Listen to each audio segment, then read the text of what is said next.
দ্বিতীয় অধ্যায়ের আলোচনা শুরু করছি। দ্বিতীয় অধ্যায়ের প্রথম মন্ত্র, পরাঞ্চি খানি ব্যতৃণ স্বয়ংভূ তস্মাৎ পরাং পশ্যতি নাত্মারাত্মন কশ্চিৎ বীর প্রত্যগাত্মানমৈক্ষতা বৃত্ত চক্ষু অমৃতত্বমিচ্ছন। প্রথম মন্ত্রে বলা হচ্ছে যে যিনি স্বয়ংভূ, সেই পরমাত্মা পরমেশ্বর, তিনি আমাদের ইন্দ্রিয়গুলিকে বহির্মুখী হিসেবেই তৈরি করেছেন এবং এইভাবে ইন্দ্রিয়গুলিকে বহির্মুখী হিসেবে তৈরি করে তিনি এক অর্থে হিংসা করেছেন, অর্থাৎ তিনি ইন্দ্রিয়গুলিকে কেবল বহির বিষয়ক করেই তুলেছেন। সেই কারণে মানুষ এই ইন্দ্রিয়গুলির দ্বারা বহির্জগৎকেই দেখে, অন্তর্জগতের যে অন্তরাত্মা, যে পরমাত্মা, যে প্রত্যগাত্মা, তাকে দেখে না। শুধু কোনো কোনো বিবেকবান ব্যক্তি, কোনো বুদ্ধিমান ব্যক্তি, তিনি যখন মুমুক্ষু হন, অর্থাৎ তিনি যখন মুক্তির ইচ্ছা প্রকাশ করেন, মুক্তি লাভের জন্য আগ্রহ যখন তার মধ্যে বেড়ে ওঠে, তখন তিনি সেই ইন্দ্রিয়গুলিকে বহির্জগৎ থেকে তুলে এনে তাদেরকে নিজের দিকে অর্থাৎ আত্মার দর্শন করানোর চেষ্টা করেন। আমরা আজকে এই যে মন্ত্রটি পড়লাম, এই মন্ত্রটি আমাদের কঠোপনিষদের দ্বিতীয় অধ্যায়ের প্রথম বল্লীর শুরু। আমরা দেখেছি প্রথম অধ্যায়ের শেষে কি আলোচনা হয়েছে। প্রথম অধ্যায়ের শেষে আলোচনা হয়েছে যে এই যে প্রত্যগাত্মা, যিনি সপ্রকাশ, কিন্তু সেই সপ্রকাশ প্রত্যগাত্মা আমাদের কাছে প্রকাশিত হন না। কেন? তার কারণ আমাদের চিত্ত অবিদ্যার দ্বারা আবৃত হয়ে থাকে। কেবল সূক্ষ্ম এবং একাগ্র বুদ্ধি সম্পন্ন ব্যক্তি তাকে জানতে পারেন। কাজেই অবিদ্যা এই আত্মজ্ঞানের প্রতিবন্ধক। এই দ্বিতীয় অধ্যায়ের শুরুতে সেই যে অবিদ্যারূপ প্রতিবন্ধক, সেই অবিদ্যারূপ প্রতিবন্ধক কেন প্রতিবন্ধক এবং কিভাবে এই প্রতিবন্ধককে বিদূরিত করা যায় যাতে আত্মজ্ঞান প্রকাশিত হয়, তার প্রসঙ্গ টেনেই এই দ্বিতীয় অধ্যায়ের আলোচনা শুরু হয়েছে। কাজেই প্রথম অধ্যায়ের আলোচনার শেষ এবং দ্বিতীয় অধ্যায়ের আলোচনা শুরু, এই দুটির মধ্যে একটি সঙ্গতি আছে, যে সঙ্গতিকে আমরা বলতে পারি এক কার্যকারিত্ব রূপ সঙ্গতি। অর্থাৎ দুজনেই দুটি অধ্যাতেই আমরা এই অবিদ্যারূপ প্রতিবন্ধকের দূরীকরণের কথা আমরা শুনছি। এখন এই প্রতিবন্ধকের জ্ঞান লাভ করে কি হবে?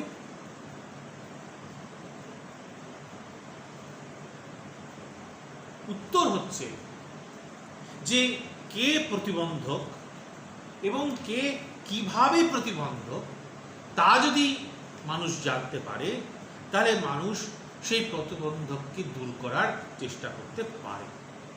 যদি কোনটি প্রতিবন্ধক এবং প্রতিবন্ধককে দূর করব কিভাবে, তার উত্তর যদি আমাদের না জানা থাকে, তাহলে প্রতিবন্ধককে দূর করার কোনো চেষ্টার প্রবৃত্তি আমাদের মধ্যে জন্মাবে না।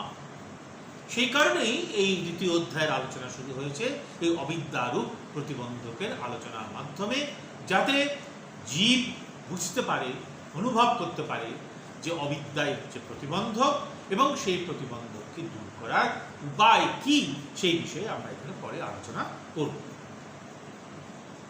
এখানে মন্ত্রটি শুরু হয়েছে পরাঞ্চি খানি ব্যত্রেণা, এইভাবে। পরাঞ্চি কথাটার মানে কি? পরা অঞ্চতি, এই অর্থে পরাঞ্চি শব্দের মানে হচ্ছে যে বাইরের দিকে গমন করে, যে বহির বিষয়কে কেন্দ্র করে বহির বিষয়ের দিকে যে ধাবিত হয়, এই অর্থেই পরাচ এই শব্দটি নিষ্পন্ন হয়েছে। তাহলে অঞ্চতি মানে গচ্ছন্তি, যায়, তাহলে বাইরের দিকে যায়। এখানে পরাঞ্চি শব্দের তাহলে অর্থ হচ্ছে বহির্মুখীনতা, অর্থাৎ বহির্জগতের যে রূপ রস গন্ধ শব্দ স্পর্শময় যে জগৎ, সেই জগতের দিকে অভিমুখ, সেই জগতের দিকে যাত্রা, সেই জগৎকে কেন্দ্র করে নিজেকে গড়ে তোলা, এটাই হচ্ছে পরাঞ্চি শব্দের অর্থ। এই পরাঞ্চি কে যাচ্ছে বাইরের জগতের দিকে? খানি শব্দটা ব্যবহার করা হয়েছে। খানি শব্দটা এসছে খ থেকে। খ শব্দের অর্থ হচ্ছে আকাশ, স্পেস, সাধারণ বাংলায় যাকে আমরা বলি স্থান বা জায়গা। এই যে আকাশ, সে আকাশ আমাদের যে শ্রোত্রেন্দ্রিয়ের দ্বারা অবচ্ছিন্ন যে আকাশ, তাকেই আমরা বলি আমাদের শ্রোত্রেন্দ্রিয় বা শ্রবণেন্দ্রিয়। তাহলে আমাদের যে কান, সেই কানের মধ্যে যে অংশ যাকে বলা হয় সংকুলি, কর্ণ সংকুলির দ্বারা অবচ্ছিন্ন যে আকাশ, যে স্থান, তাকে বলা হয় শ্রোত্রেন্দ্রিয়। তাহলে খ শব্দের এখানে অর্থ হচ্ছে শ্রোত্রেন্দ্রিয়, সোজা কথায় কর্ণ, অর্থাৎ যা দিয়ে আমরা আওয়াজ শুনি, শব্দ শুনি। কিন্তু এখানে খ শব্দটাকে বহু বচনে ব্যবহার করা হয়েছে, খানি এইভাবে ব্যবহার করা হয়েছে।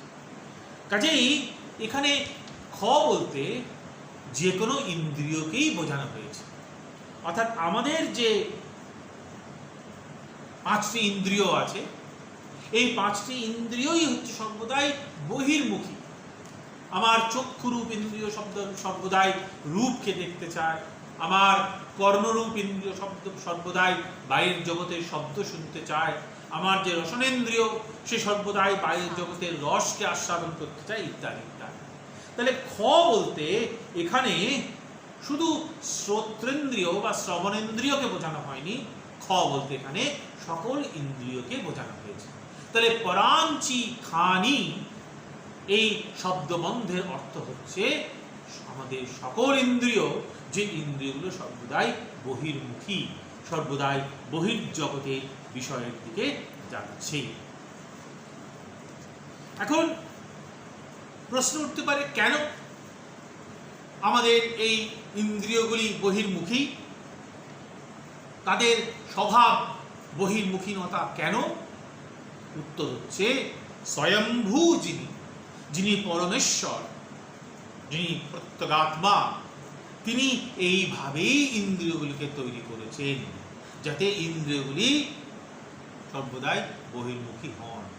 এবং এই ইন্দ্রিয়গুলি যেহেতু সর্বদাই বহির্মুখী, তাই আমরা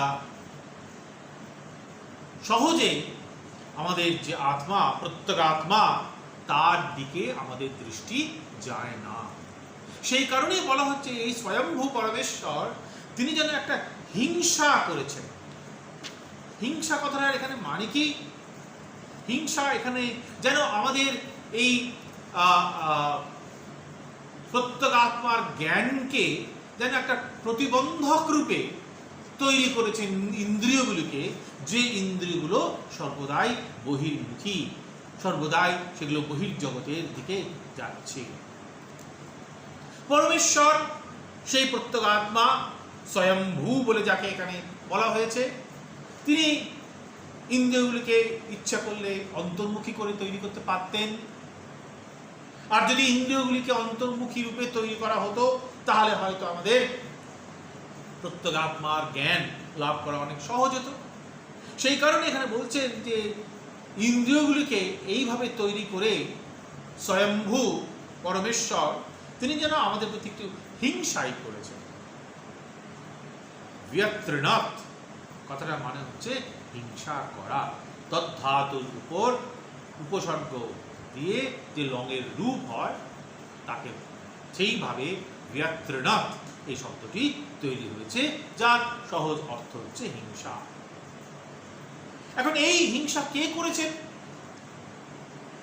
স্বয়ম্ভূ মন্ত্রে বলা হয়েছে। স্বয়ম্ভূ শব্দটার অর্থ কি? এমনিতে অর্থ হচ্ছে স্বয়ং ভবতি, অর্থাৎ যিনি নিজেই নিজেকে সৃষ্টি করেছেন, অর্থাৎ যার আর কোনো কারণ নেই, যিনি অকারণ কারণ। এই যে স্বয়ম্ভূ তিনি স্বতন্ত্র, তিনি একমাত্র স্বতন্ত্র, তিনি একমাত্র স্বাধীন, তিনি কারো অধীন নন, যেহেতু তার কোনো কারণ নেই।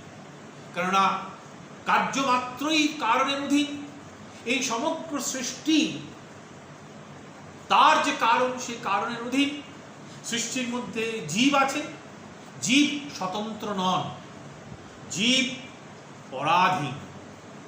জীব যার থেকে উৎপত্তি হয়েছে, যে কারণ থেকে উৎপত্তি হয়েছে, সে কারণের অধীন। কিন্তু এই স্বয়ম্ভূ তিনি একমাত্র স্বতন্ত্র, তিনি একমাত্র স্বাধীন। আর যেহেতু তিনি স্বাধীন, যেহেতু তিনি নিজের থেকেই নিজেকে সৃষ্টি করেছেন, তাই তার উপর প্রশ্ন করা চলে না, কারণ তার তো আর কোনো কারণ নেই। তিনি ইন্দ্রিয়গুলিকে এইভাবেই তৈরি করেছেন যাতে ইন্দ্রিয়গুলি সর্বদাই বহির্মুখী হয়। তাহলে যদি কেউ প্রশ্ন করে যে তিনি ইচ্ছে করলে ইন্দ্রিয়গুলিকে অন্তর্মুখী করে তৈরি করতে পারতেন, কেন করলেন না? তাহলে কি এই স্বয়ম্ভূ, এই পরমেশ্বর কি খানিকটা খামখেয়ালি? তার এই বহির্মুখী ইন্দ্রিয় সৃষ্টির পিছনে কি কোনো যুক্তি নেই? আছে। ভাষ্যে শঙ্করাচার্য বলছেন যে তিনি ইন্দ্রিয়গুলিকে যে বহির্মুখী রূপে তৈরি করেছেন সেটা তার খামখেয়ালি বশত নয়। জীব ইন্দ্রিয় দ্বারা ভোগ করতে চায়, সেই ভোগের জন্য সে কর্ম করে এবং সেই কর্ম অনুসারে পরমেশ্বর স্বয়ম্ভূ জীবের এই ইন্দ্রিয়গুলিকে বহির্মুখী হিসেবে তৈরি করেছেন। জীব ইচ্ছে করলে আবার সেই ইন্দ্রিয়গুলিকে বহির্মুখী থেকে তুলে এনে অন্তর্মুখী তৈরি করতে পারে। তখনই তো জীবের আত্মজ্ঞান লাভ করতে সহজ হবে। সুতরাং স্বয়ম্ভূ পরমেশ্বর তিনি যে ইন্দ্রিয়গুলিকে বহির্মুখী হিসেবে তৈরি করেছেন, এটা তার একেবারেই একটা অযৌক্তিক খামখেয়ালি নয়। জীবের কর্ম নিবন্ধন, জীবের ভোগ নিবন্ধন, সেই স্বয়ম্ভূ বা পরমেশ্বর এই ইন্দ্রিয়গুলিকে বহির্মুখী হিসেবে তৈরি করেছেন। আর যেহেতু এই ইন্দ্রিয়গুলি বহির্মুখী, তস্মাৎ পরাং পশ্যতি নান্তরাত্মা, সেই কারণেই অন্তরাত্মা তাকে দেখাটা খুব দুষ্কর হয়ে পড়ে। কারণ ইন্দ্রিয়গুলি সর্বদাই বাইরের দিকে যাচ্ছে, সেগুলো অন্তরের দিকে তাদের দৃষ্টি নেই। এই যে অন্তরাত্মা, যাকে বলা হয়েছে পরাক, পরাক মানে বাইরের দিকে যাচ্ছে, আর অন্তরাত্মাকে বলা হয়েছে প্রত্যক মানে ভিতরের দিকে যাচ্ছে। এই কারণে অন্তরাত্মাকে বলা হয়েছে প্রত্যগাত্মা। তাহলে প্রত্যক এবং পরাক দুটি বিপরীত। প্রত্যক মানে হচ্ছে অন্তর্মুখী, পরাক মানে হচ্ছে বহির্মুখী। আমাদের ইন্দ্রিয়গুলি পরাক, বহির্মুখী। তাকে যদি আমরা প্রত্যক করতে পারি, তাকে যদি আমরা অন্তর্মুখী করতে পারি, তাহলে আমাদের সেই যে প্রত্যগাত্মা, সেই প্রত্যগাত্মাকে আমরা অনুভব করতে পারব। যদিও ইন্দ্রিয়গুলির স্বভাব বহির্মুখীনতা, যদিও ইন্দ্রিয়গুলি স্বভাববশত সর্বদাই বাইরের জগতের দিকে যায়, কিন্তু তৎসত্ত্বেও কোনো কোনো বিবেকী ব্যক্তি, অর্থাৎ যার বিবেক ও জ্ঞান হয়েছে, তিনি এই যে ইন্দ্রিয়গুলির স্বাভাবিক বিষয় অভিমুখীনতা, তাকে অভ্যাসের দ্বারা প্রত্যাহার করতে পারে, তুলে নিয়ে আসতে পারে। তুলে নিয়ে এসে কি করবেন? তাকে অন্তর্মুখী করবেন। অন্তর্মুখী করলে আত্মদর্শনের পথ সুগম হবে। তাই পশু পক্ষী ইত্যাদির প্রাণী বিবেক ও জ্ঞান হয় না, একমাত্র মানুষেরই বিবেক ও জ্ঞান হয়। সেই মানুষের মধ্যে যিনি বুদ্ধিমান, যিনি বিবেকী ব্যক্তি, যাকে উপনিষদের ভাষায় বলা হয়েছে ধীর ব্যক্তি, তার পক্ষেই এই ইন্দ্রিয়গুলিকে বহির্জগৎ থেকে তুলে এনে অন্তরাত্মার দিকে, প্রত্যগাত্মার দিকে স্থাপিত করা সম্ভব। কাজেই এই প্রত্যক যে আত্মা, এই আত্মা নিত্য, এই আত্মা সব প্রকাশ। একে প্রকাশ করার জন্য অন্য কারোর সাহায্যের প্রয়োজন হয় না। কিন্তু এই অবিদ্যার আবরণ থাকার জন্য এই সব প্রকাশ প্রত্যগাত্মাকেও জানা আমাদের পক্ষে সম্ভব হয় না। কাজেই সেই কারণেই অবিদ্যার দ্বারা বশীভূত হয়ে মানুষ দেহ ইত্যাদিকেই আত্মা বলে ভাবে, কিন্তু এগুলি কোনোটাই আত্মা নয়, এগুলি কোনোটাই প্রত্যক নয়। আমার দেহ প্রত্যক নয়, আমার ইন্দ্রিয় প্রত্যক নয়, একমাত্র সেই যে আত্মা, সেই আত্মাই হচ্ছে প্রত্যক, যে হচ্ছে নিজেকে প্রকাশ করে। এই জন্যেই এই ইন্দ্রিয়গুলিকে যদি আমরা অন্তর্মুখী করতে পারি, তবে আমরা সেই প্রত্যগাত্মাকে জানতে পারবো বলে এখানে বলা হয়েছে। এই যে আত্মা, এই আত্মা কিরকম? ইয়চ্চ আপনোতি বলা হয়েছে। যেহেতু সকল জগৎকে ব্যক্ত করে থাকে, তাই তাকে বলা হয়েছে আত্মা। আত্মা শব্দটা কিভাবে এসেছে তার ব্যাকরণগত বিশ্লেষণ করলে আমরা কি পাই? আপ এই ধাতু, তার উত্তর মন প্রত্যয় করে আমরা আত্মন শব্দটা পাই। অর্থাৎ আত্মন শব্দটা এসছে আপ ধাতু থেকে। আপ ধাতুর অর্থ হচ্ছে ব্যক্ত করা, সর্বত্র থাকা। তাহলে আত্মন শব্দের অর্থ হচ্ছে যিনি সর্বত্র ব্যক্ত হয়ে আছেন।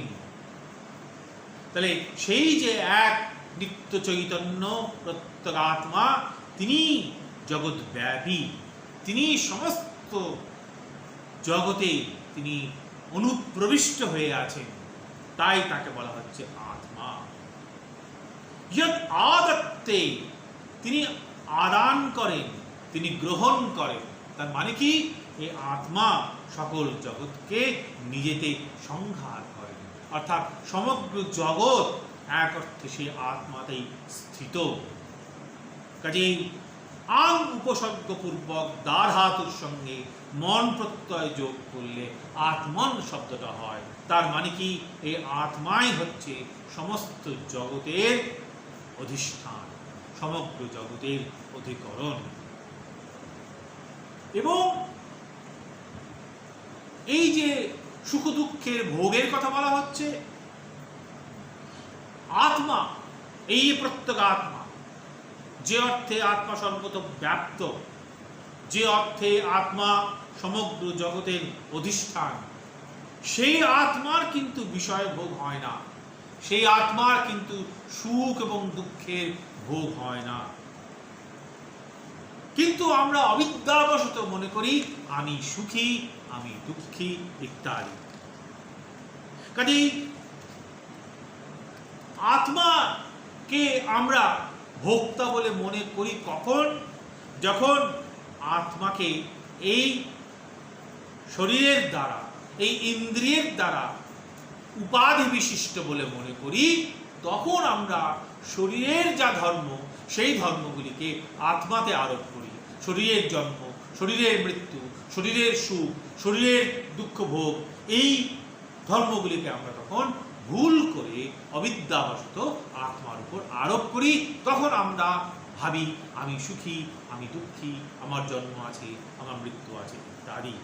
কিন্তু আত্মার, প্রত্যেগাত্মার, যে অর্থে আত্মা সর্বব্যাপী, তার মধ্যে এই সুখ দুঃখের ভোক্তৃত্বরূপ ধর্ম বা কর্তৃত্বরূপ ধর্ম কোনোটি থাকে না।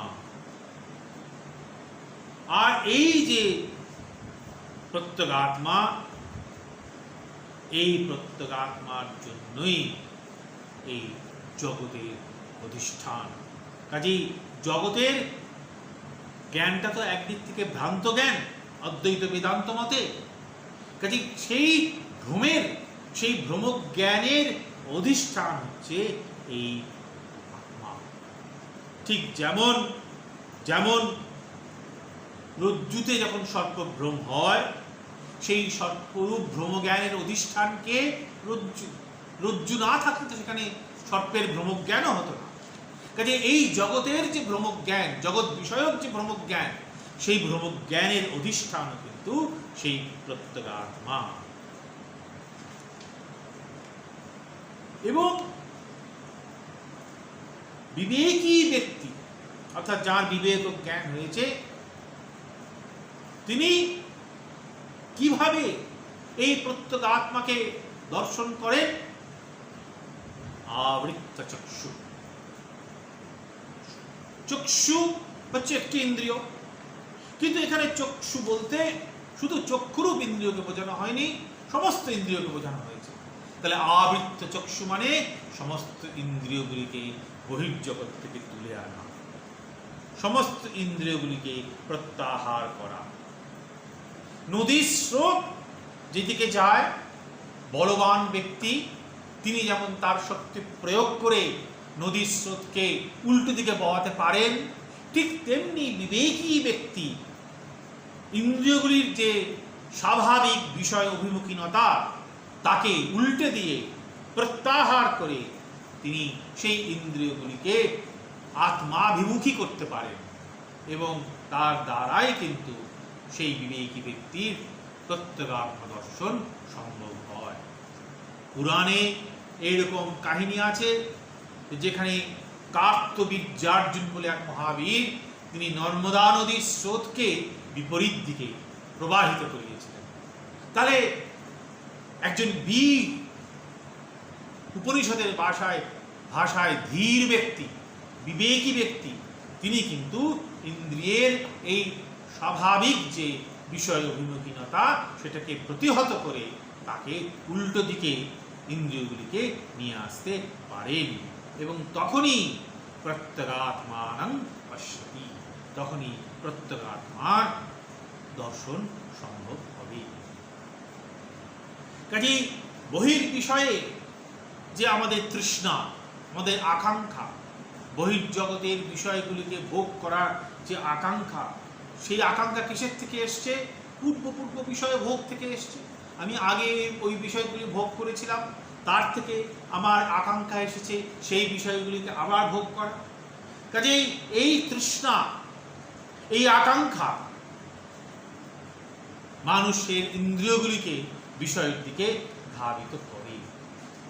কাজেই যিনি বিবেকী ব্যক্তি, তিনি এই তৃষ্ণাকে বর্জন করে, এই আকাঙ্ক্ষাকে জয় করে অভ্যাসের দ্বারা ইন্দ্রিয়গুলিকে বিষয় থেকে নিবৃত্ত করতে পারেন।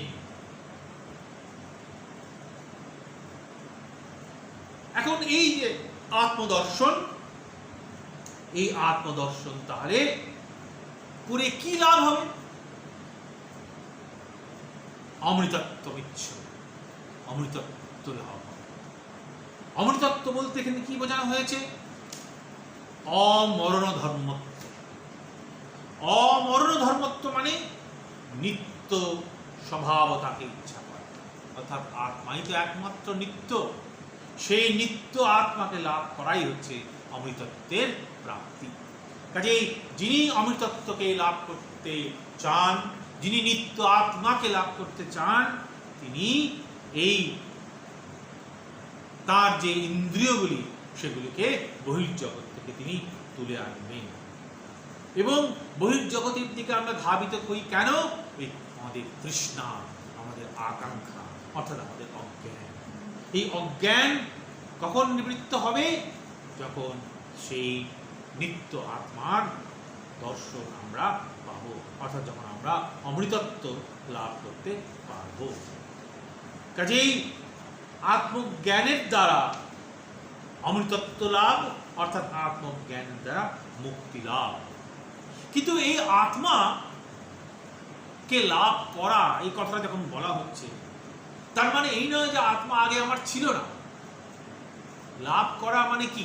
যখন আমরা স্বাভাবিক আমাদের সাধারণ কথায় যখন আমরা কোনো কিছুকে লাভ করা বলি, অর্থাৎ যেটা আমার আগে ছিল না সেটা আমি লাভ করলাম, অর্থাৎ যেটা অপ্রাপ্ত ছিল সেটা প্রাপ্ত হলো। কিন্তু আত্মা তো সব প্রকাশ, সর্বদাই আছে, সেটা নিত্য। কাজে আত্মাকে লাভ করা মানে কি? প্রাপ্তস্য প্রাপ্তি।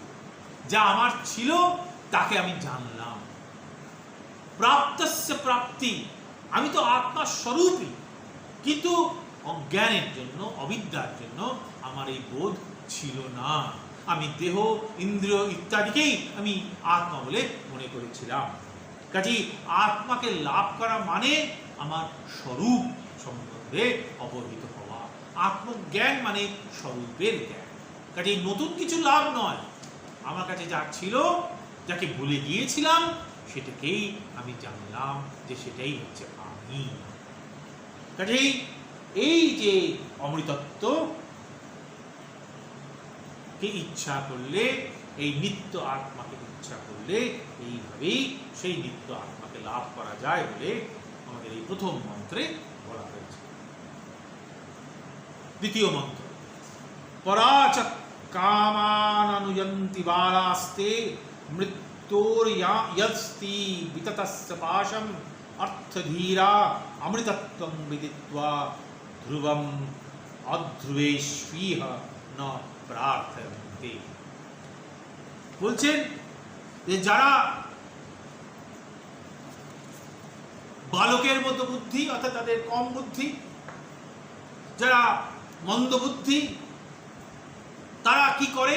তারা এই বাহ্য জগতের দিকে ধাবিত হয়, বাহ্য বিষয়ের দিকে ধাবিত হয়, ইন্দ্রিয়গুলি যেদিকে নিয়ে যাচ্ছে সেদিকেই ধাবিত হয়। আর তার জন্য অবিদ্যার দ্বারা তাড়িত হয়ে, নিয়ন্ত্রিত হয়ে কামনা ও কর্মরূপ মৃত্যুর জালে তারা বদ্ধ হয়। আর যারা বিবেকী ব্যক্তি, যারা মন্দবুদ্ধি নন, তারা কি করেন? তারা সেই সমস্ত অনিত্য বস্তুর মধ্যে নিত্য অমিত আত্মাকে জানেন। অধ্রুব, অনিত্য যা, তার মধ্যে নিত্যত্বকে তারা জানেন, জেনে এই সংসারে তারা আর বিষয় ভোগের দিকে ধাবিত হন না। আমরা আগেই দেখেছি যে অজ্ঞানকে আত্মজ্ঞানের প্রতিবন্ধক বলা হয়েছে। এখন জ্ঞান, আমরা দু প্রকারের জ্ঞানের কথা বলতে পারি। একটি হচ্ছে প্রমাণজনিত বৃত্তিতে যে জ্ঞান হয়, অর্থাৎ এই প্রত্যক্ষের দ্বারা আমি ঘটকে জানছি, অনুমানের দ্বারা আমি পর্বতে বন্যকে জানছি, ইত্যাদি ইত্যাদি, সেটা এক ধরনের জ্ঞান। সেই জ্ঞানটাকে বলা হচ্ছে প্রমাণজনিত বৃত্তিতে অভিব্যক্ত যে চৈতন্য, সেই জ্ঞান, যাকে অনেক সময় বৃত্তিক জ্ঞান বলা হয়। আর জ্ঞান হচ্ছে সেই এক প্রত্যগাত্মার যে জ্ঞান, সেই জ্ঞান কিন্তু প্রত্যক্ষ প্রমাণজনিত জ্ঞান নয়। তাই কাজেই সেই জ্ঞানকে আমরা বৃত্তিক জ্ঞান বলি না। এবং সেই জ্ঞানের যেটা উল্টো, সেটাই হচ্ছে অজ্ঞান, এবং সেই অজ্ঞান হচ্ছে অনাদি। বৃত্তিক জ্ঞানের উল্টো যে অজ্ঞান, সেই অজ্ঞান কিন্তু অনাদি নয়। আমার ঘটের জ্ঞান ছিল না, ঘটের প্রত্যক্ষ হলো, আমার ঘটের জ্ঞান হয়ে গেল। তাহলে ঘটের যে জ্ঞান সেটা অনাদি নয়, কেমন, সেটা শেষ হয়, অন্ত হয়। কিন্তু যে অনাদি অজ্ঞানের কথা বেদান্তে বলা হচ্ছে, কঠোপনিষদে বলা হচ্ছে, সেই অনাদি অজ্ঞান হচ্ছে ওই এক যে চৈতন্য রূপ স্বরূপ যে আত্মা, সেই জ্ঞানের আবরণ, তাকে বলা হয়েছে অনাদি অজ্ঞান। কাজেই এই যে মূল অবিদ্যা, এই মূল অবিদ্যা অনাদি বলে, এই মূল অনাদি অবিদ্যাই আমার আত্মজ্ঞানের প্রতিবন্ধক রূপে আমার কাছে প্রতিভাত হয়। মূল যে অবিদ্যা, সেই মূল অবিদ্যার কার্য তিন প্রকার, তার ফল তিন প্রকার। একটা হচ্ছে অদর্শন, অর্থাৎ জ্ঞান হতে না দেওয়া, অদর্শন। দ্বিতীয় হচ্ছে অন্যথা দর্শন, অর্থাৎ স্থাণুকে পুরুষ হিসেবে ভাবা। আর বিপরীত দর্শন হচ্ছে সুক্তিকে রজত বলে ভাবা। তাহলে সেই যে মূল অবিদ্যা, যে মূল অবিদ্যা হচ্ছে আমার আত্মজ্ঞানের প্রতিবন্ধক, সেই মূল অবিদ্যার এই তিন রকম কার্য, অদর্শন, অন্যথা দর্শন আর বিপরীত দর্শন।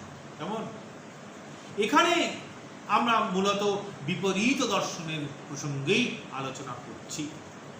যেহেতু আত্মা ভিন্ন কোনো বস্তু নেই, যেহেতু আত্মা সর্বত্র পরিব্যাপ্ত, অথচ সেই আত্মাকে আমরা খণ্ডিত দেখছি, সেই আত্মাকে আমরা অনাত্মা রূপে দর্শন করছি।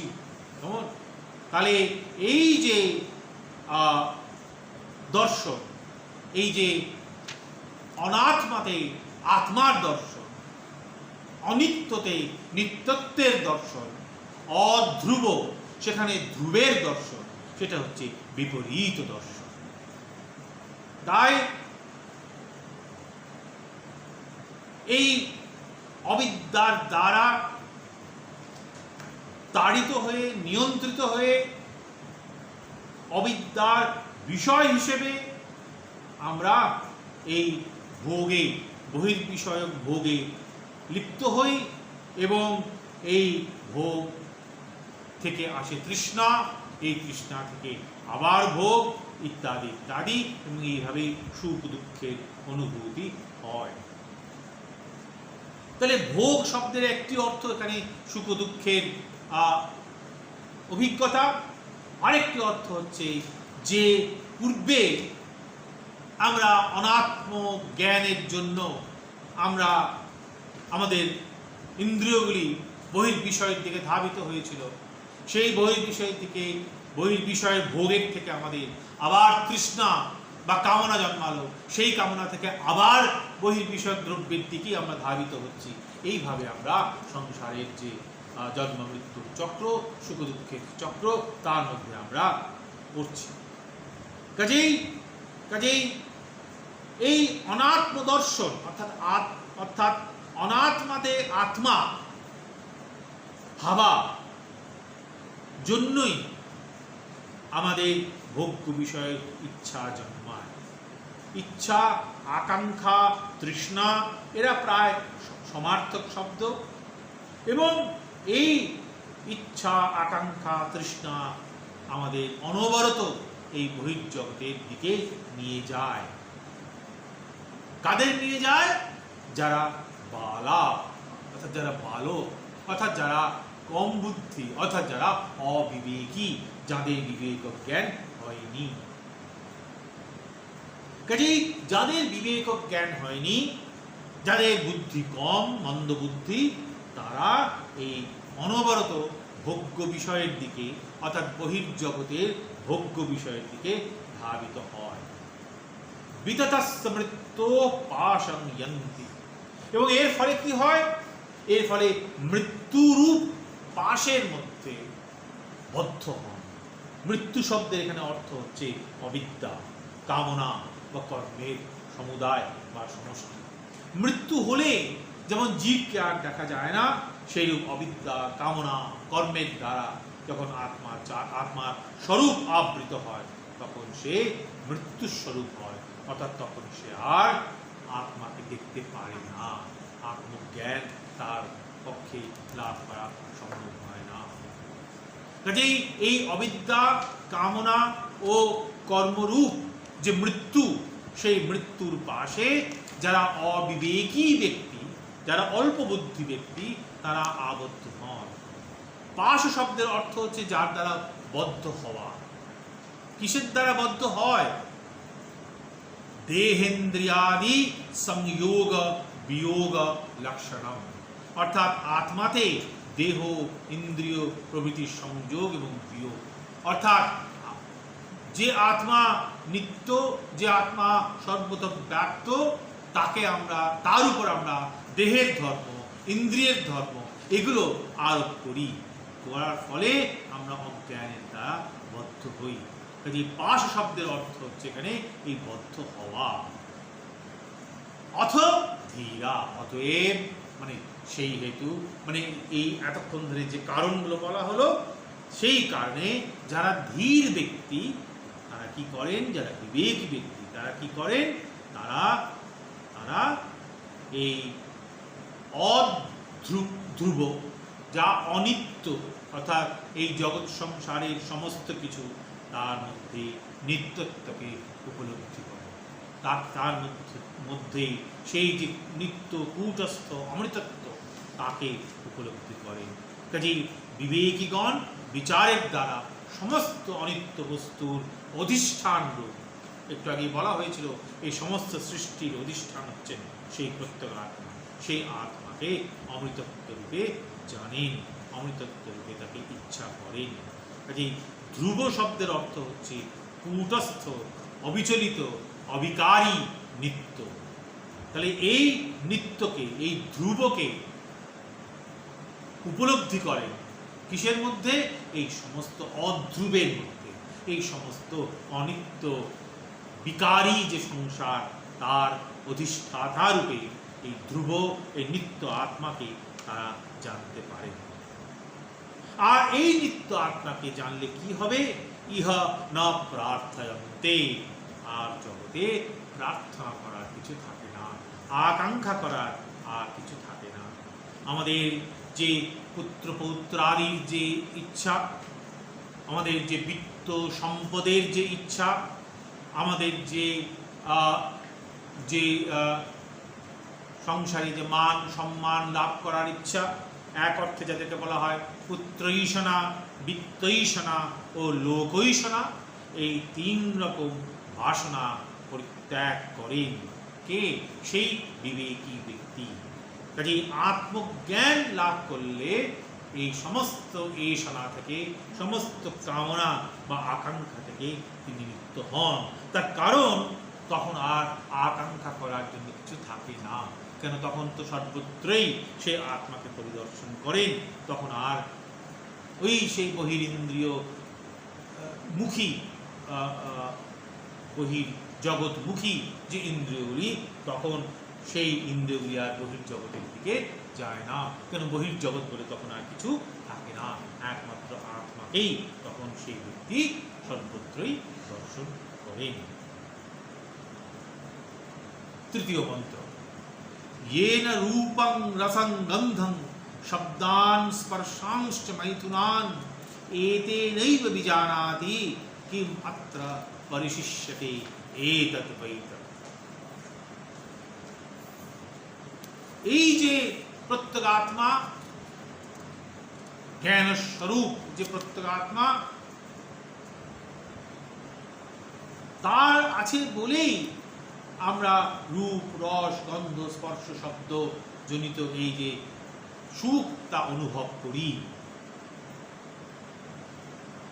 এই সংসারে সেই আত্মার অবিজ্ঞেয় রূপে, আত্মার অজ্ঞাত রূপে আর কিছু নেই, থাকতে পারে না। এবং সেই যে আত্মা, সেই আত্মাই নচিকেতার জিজ্ঞাসিত। অর্থাৎ নচিকেতা জিজ্ঞাসা করেছিলেন যমরাজকে যে মৃত্যুর পর যদি আত্মা থেকে থাকে তাহলে সেই আত্মা কিরকম? তারই উত্তরে যমরাজ বলছেন এই আত্মা হচ্ছে এইরকম, এই তদ্বৈতৎ।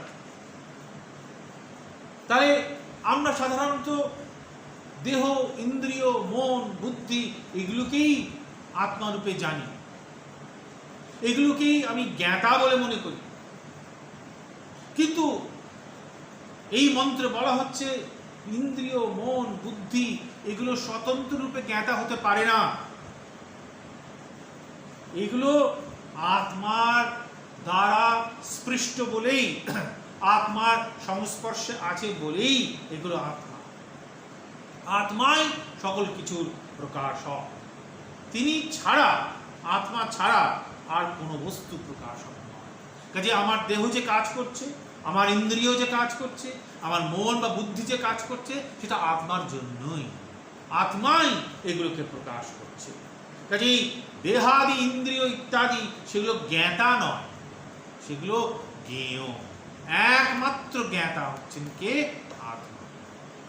কাজেই আমার দেহ, ইন্দ্রিয় ইত্যাদি এগুলো রূপ রসের মতো। ঠিক যেমন বাইরের জগতে রূপ রস আছে, যেগুলোকে আমরা আমাদের ইন্দ্রিয় দিয়ে জানি, ঠিক তেমনি দেহ ইন্দ্রিয়গুলি সেই রকমই বস্তু। কাজেই এগুলো সবই হচ্ছে বিষয়, কিন্তু প্রকাশক যদি কেউ থেকে থাকে সেগুলো একমাত্র হচ্ছে আত্মা। কাজেই দেহ, ইন্দ্রিয় ইত্যাদি এগুলি সবই জ্ঞেয়, জ্ঞানের বিষয়, কিন্তু জ্ঞাতা হচ্ছে একমাত্র আত্মা। যেমন একটা গরম লোহা, সে যখন দাহ করে সেখানে হাত দিলে যে হাত পুড়ে যায়, লোহা মধ্যে অগ্নি আছে বলেই তো আমার হাত পড়ে। লোহার কিন্তু দাহিকা শক্তি নেই। একটা লোহায় হাত দিলে হাত পুড়বে না, কিন্তু একটা গরম লোহায় হাত দিলে হাত পুড়বে। তার মানে লোহা দাহিকা শক্তি নেই, কিন্তু অগ্নির দাহিকা শক্তির দ্বারা লোহা অগ্নির মতো ব্যবহার করে, তাই গরম লোহাতে হাত দিলে হাত পুড়ে যায়। ঠিক তেমনি শরীর, ইন্দ্রিয়, মন, বুদ্ধি এরা যে কাজ করে তার কারণ হচ্ছে আত্মা। আত্মার জন্যই এরা কাজ করে। কাজেই এরা নিজেরা জ্ঞাতা নয়, এরা নিজেরা প্রকাশক নয়। একমাত্র প্রকাশক হচ্ছেন আত্মা, একমাত্র জ্ঞাতা হচ্ছেন আত্মা। এবং সেই আত্মাই হচ্ছে নচিকেতার জিজ্ঞাসিত বস্তু। অর্থাৎ যে বিষয়ে নচিকেতা জানতে চেয়েছিলেন সেই যে আত্মা, সেই আত্মা হচ্ছে এইরকম। এতৎ দ্বৈতৎ, এই কথাই এই মন্ত্রে বলা হয়েছে। চতুর্থ মন্ত্র, স্বপ্নান্তং জাগরিতান্তং চৌভৌ येनानुपश्यति মহান্তং বিভুম আত্মাং মত্বা ধীরো ন শোচতি। বলছেন মানুষ যার দ্বারা নিয়ন্ত্রিত হয়ে স্বপ্ন দেখে,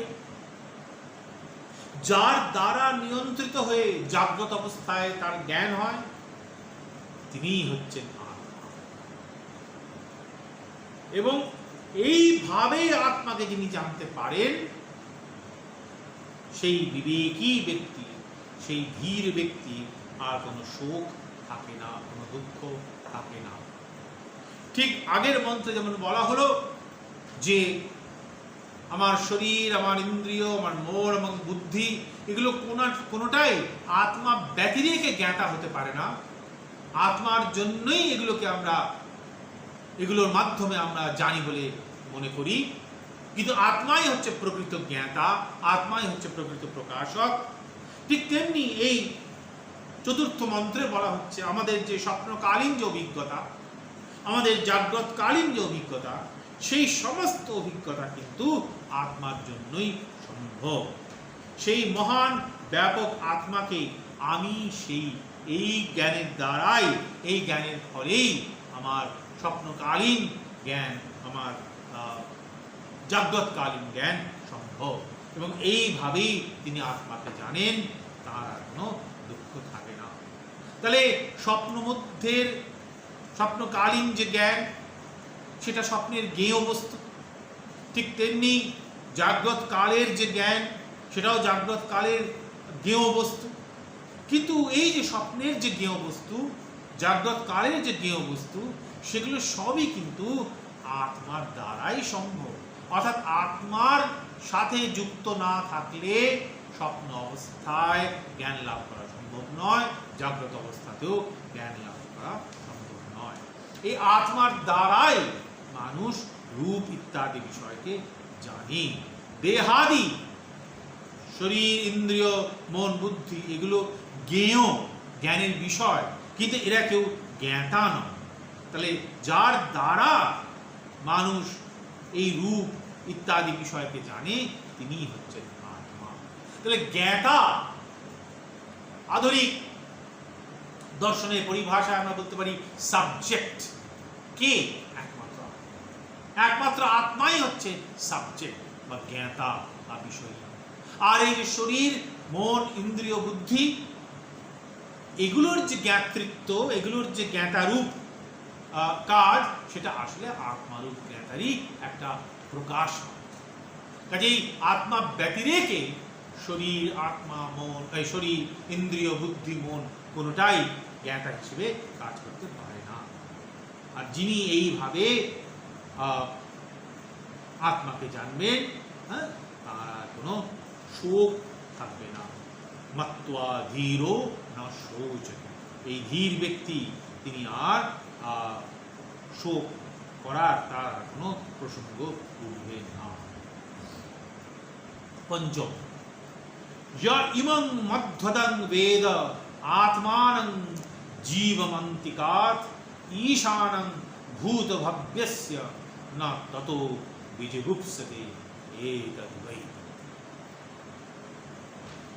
যিনি এই কর্মফল ভোক্তা, প্রাণাধির ধারক, সেই যে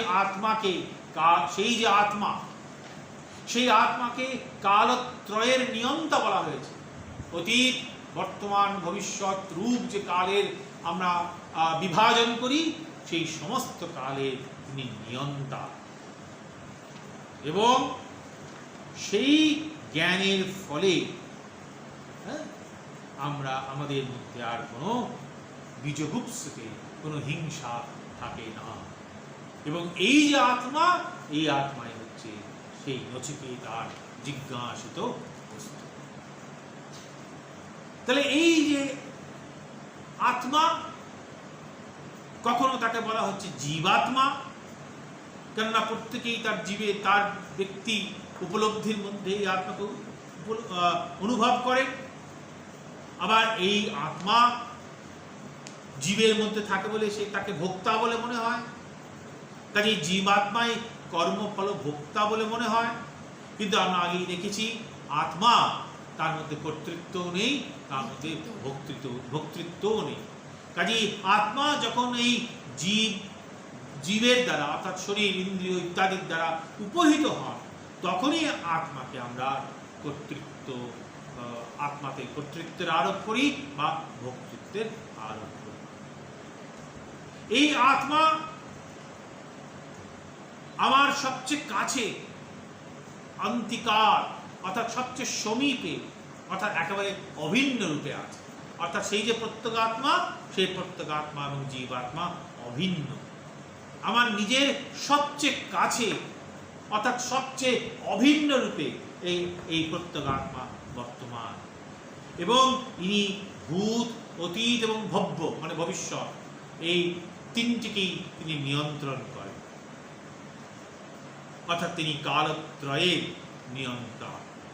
তিনি ঈশানম, ঈশানম মানে তিনি নিয়ন্ত্রণ, সব এই কালত্রয়ে অতীত, বর্তমান এবং ভবিষ্যতে তিনি ঈশানম, নিয়ন্ত্রণ।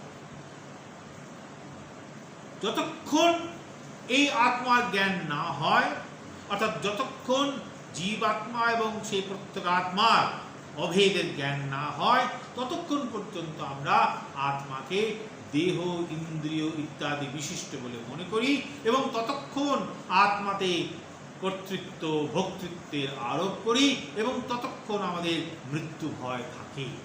কিন্তু যখন আমরা জীবাত্মাকে এই নিরুপাধিকভাবে ভাববো, অর্থাৎ দেহ, ইন্দ্রিয়, শরীর, মন, বুদ্ধি অতিরিক্ত বলে ভাববো, তখনই বুঝতে পারবো যে এই আত্মা, জীবের মধ্যে স্থিত আত্মা, আর সেই যে প্রত্যগাত্মা, তা নিত্য, তা অভেদ, তা অদ্বিতীয়।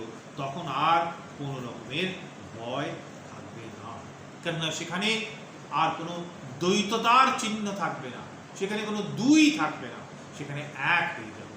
আর যদি অভেদের জ্ঞান হয়, তাহলে সেখানে কোনো ভয় বা কোনো মৃত্যু বা কোনো কিছু হারানোর